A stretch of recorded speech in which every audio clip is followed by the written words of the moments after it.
O ministro da Economia, Paulo Guedes, participou da live semanal do presidente Jair Bolsonaro quando explicou o que o governo federal vem fazendo para combater os efeitos econômicos das medidas restritivas tomadas por governadores e prefeitos a pretexto de combater a pandemia. Paulo Guedes relatou as medidas tomadas pelo governo federal para preservar a economia e os empregos e falou sobre a extensão do auxílio emergencial e o sucesso do programa de preservação de empregos.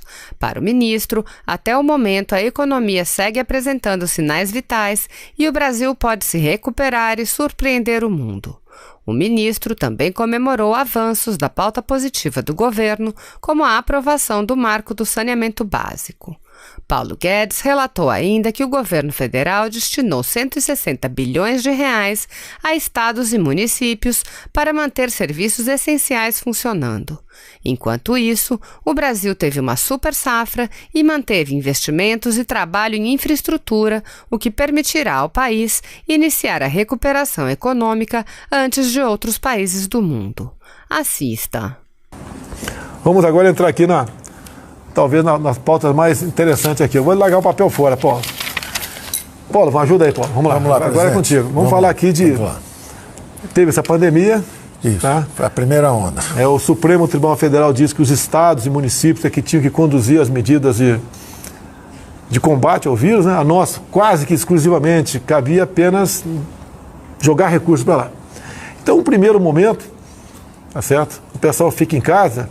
Então, quem tinha férias tirou. Tá? Quem tinha recurso também pôde ficar em casa, não sofreu muito num primeiro momento. Tá? Teve um socorro por parte do governo para pequenas e microempresas, para que parte do salário fosse pago pelo Poder Executivo. Eu não sei, presidente, se o senhor percebe que o senhor injetou 1 trilhão na economia. 1 trilhão na economia, né? 1 trilhão de recursos. O que aconteceu? Foram 2 momentos. No momento que a onda bateu no Brasil, o senhor imediatamente disse, não pode ficar nenhum brasileiro para trás. Então nós começamos a usar as medidas infraconstitucionais, o que era possível fazer sem permissão especial do Congresso. O que nós fizemos? 200 bilhões de redução de compulsório, botar o dinheiro circulando na economia, os bancos, para não ter crise bancária, não ter corrida, não ter nada. Logo depois a Caixa Econômica Federal, lá do Pedro, disponibilizou uma linha também de 100 bilhões de empréstimo. Ao BNDE mais 50. Então, logo no início da crise, já tinha 350 bilhões girando. E, ao mesmo tempo, nós fizemos o seguinte, diferimos todos os impostos, quer dizer, não precisa pagar os impostos, atrasamos os impostos, não precisa... Está com dificuldade lá, não precisa pagar o imposto durante certo tempo, atrasamos esses impostos e antecipamos os recursos dos mais vulneráveis. Então, os idosos, por exemplo, os aposentados, nós antecipamos o 13º de pensionistas e aposentados. Isso deu 500 bilhões extras na economia durante esses 2, 3 meses. Aí o Congresso nos autorizou a entrar em campo. Aí nós entramos em campo, o senhor disse o seguinte, vamos botar em R$600 o auxílio emergencial. Eu me lembro da sessão que o senhor me ligou, o Vitor Hugo estava lá na Câmara, ligou para o senhor ligou para mim e falou assim, podemos pagar 600? E aí seguimos em frente, 600. Isso deu 150 bilhões. Começou quase que uma competição entre políticos, né? Eles chegaram a R$500. Sim, e daí nós demos a última cartada, 600. Então, o que era o antigo Bolsa Família, que estava em R$200, o senhor pagou 3 vezes mais. Sim. E triplicou a base, porque nós saímos correndo atrás dos invisíveis. Porque tinha os brasileiros que nunca tinham pedido ajuda para ninguém. Era a faxineira, era o garoto na praia que vende refrigerante, era o menino que vende bala no sinal de trânsito. Esse pessoal todo estava desatendido. Chofé de táxi, de repente o táxi parou de circular. Então, nós estamos agora, no sábado, pagando mais uma parcela de auxílio emergencial para 60 milhões de brasileiros. Nesse próximo sábado, até o sábado que vem, 60 milhões de brasileiros recebem mais uma parcela do auxílio emergencial que o senhor determinou como nenhum brasileiro fica para trás. Bom, 150 bilhões. Ao mesmo tempo, estados e municípios também precisavam de dinheiro. Nós demos 20 bilhões direto de transferência fundo a fundo, mais 20 bilhões. Bom, em resumo, 150 bilhões de reais foram distribuídos para estados e municípios. Porque o senhor sempre falou o seguinte: o dinheiro tem que ir na ponta, o dinheiro tem que ir onde o povo vive. Era o Mais Brasil, aquela política de jogar dinheiro para a ponta para reforçar. Fosse para segurança pública, fosse para problema de saúde, fosse para problema de educação, o dinheiro tinha que ir para a base. Então nós que já tínhamos esse programa de transferir recursos para baixo, imediatamente transferindo mais 150 bilhões.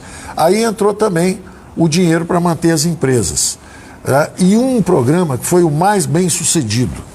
Gastamos relativamente pouco, foram 50 bi, em relação a essa enormidade de dinheiro que circulou, mas teve muito sucesso.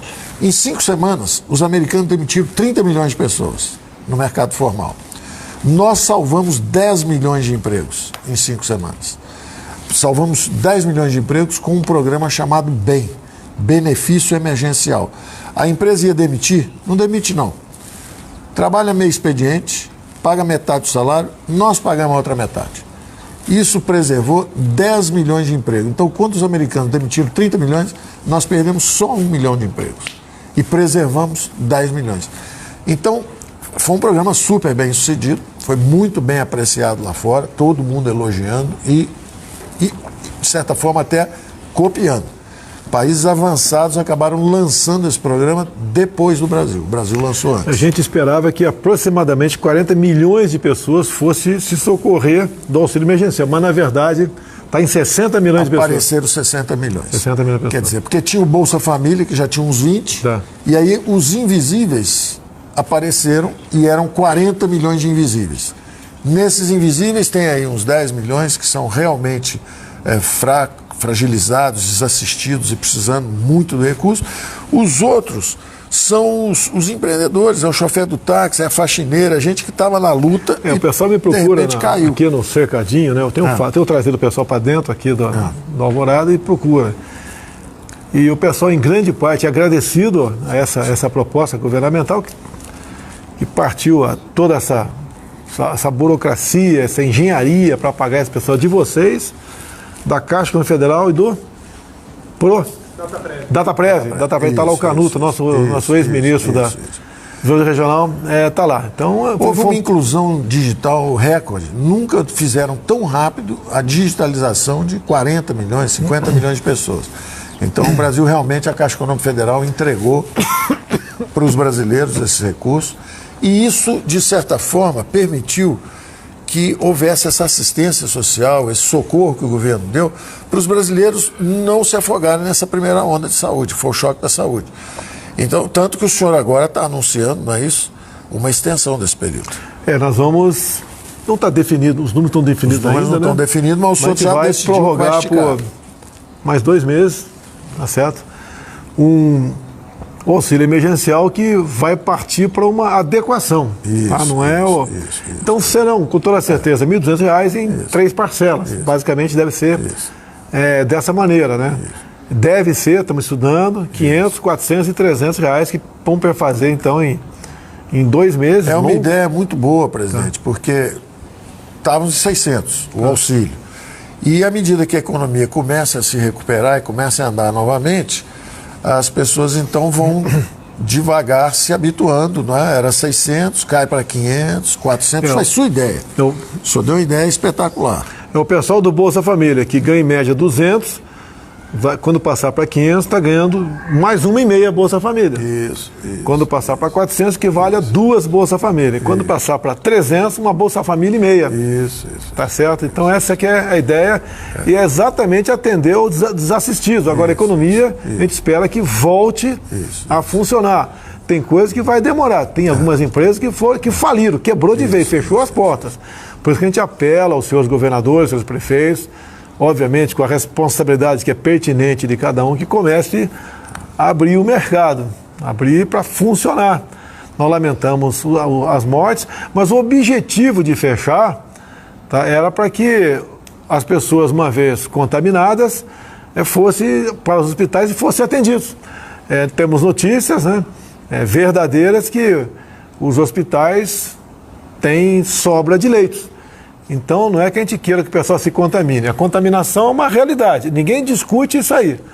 todo mundo acha que os entendidos aí, os médicos, etc., que aproximadamente 70% das pessoas vão se contaminar.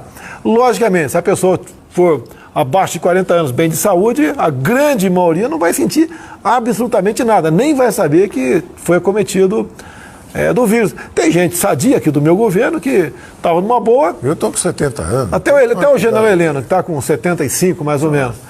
Ele só ficou sabendo que estava com o vírus porque foi fazer o teste. E ficou em casa fazendo esteira, inclusive. Agora, tem gente, de acordo com a idade, outros tipos de doença, aí vai enfrentar realmente um problema sério durante aqueles dias que o vírus estiver nele. E se não tiver um cuidado muito especial, pode ir a óbito. A gente lamenta, mas é a preocupação é exatamente com isso, os mais velhos e o que tem comorbidades, que tem doenças, tá certo? O resto tem que ter cuidado também, mas a gente sabe que uma vez o vírus foi acometido, o vírus, ele vai ser transmissor, tá certo? Ou vai sofrer menos do que uma pessoa com esses tipos de doença ou de acordo com a idade. Eu não sei se já peguei, fiz 2 testes lá atrás, deu negativo.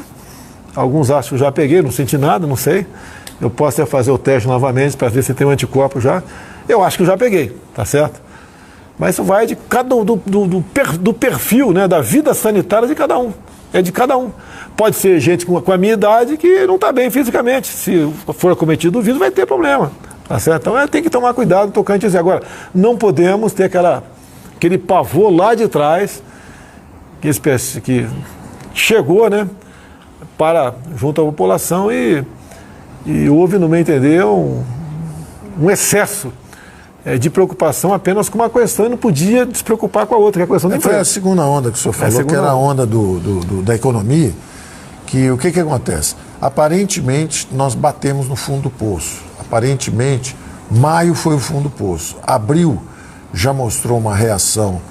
Quando você olha a conta de luz, quando você olha as notas fiscais eletrônicas, tudo isso está mostrando já uma recuperação em abril. E nos primeiros 15 dias de junho, já subimos tanto que o mês de abril inteiro. Quer dizer, então em 15 dias de junho a coisa já está bem. É um indicativo que está pegando. É um indicativo que a coisa está começando a voltar. E do nosso lado, quando o senhor se propõe a estender o auxílio emergencial, bate na marca de 1 trilhão. Então tem 1 trilhão de recursos que mantiveram os sinais vitais da economia. A economia está respirando, ela tá como se fosse um urso hibernando. Ele baixou a energia, o consumo de energia lá embaixo, mas ele está com todas as funções preparadas. Por isso que o senhor dizia que tem que voltar em algum momento, que é para justamente não ficar abatido, não virar uma depressão econômica.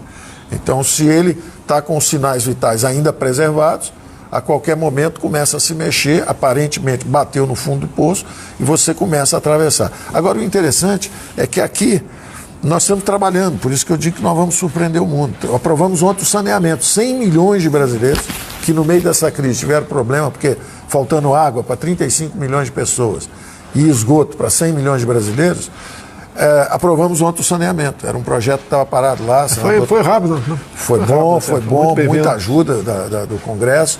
Então, o que está acontecendo? Nós estamos produzindo. Durante esse período, em vez de estarmos só nos lamentando ou enfrentando só a doença, nós estamos também com uma pauta positiva. E agora vamos para os marcos regulatórios. E depois vem o programa do emprego também, do Verde e Amarelo, a Renda Brasil. O senhor está cheio de novidades para trazer. Tem também o FGTS. O FGTS nós vamos liberar quando acabarmos. Vamos liberar também o FGTS, né? São 30 e poucos bilhões de recursos. Para 60 milhões de pessoas. 60 milhões de pessoas também. Começa segunda-feira. Então, o que nós podíamos fazer, presidente, do ponto de vista de recursos, nós empenhamos 2 vezes mais do que os países emergentes. Aquela sua ideia de não deixar nenhum brasileiro para trás, não pode faltar dinheiro para a saúde, isso foi cumprido. Nós gastamos 2 vezes mais do que os países emergentes. E 10% acima da média dos avançados também. Então o Brasil, ninguém pode dizer que o Brasil Paulo, não olhou para a saúde. Fala alguma coisa, você deu socorro a estados e municípios em duas oportunidades. Quanto mais ou menos e que forma foi esse socorro? Foram 150 bilhões. Quando começou a conversa com os governadores, a primeira visita que eles fizeram ao senhor, nós já tínhamos liberamos 50 bilhões, porque fizemos 8 bilhões, transferência fundo a fundo. É o seguinte, dinheiro na veia para a saúde. O Fundo Nacional de Saúde passou 8 bilhões para estados e municípios.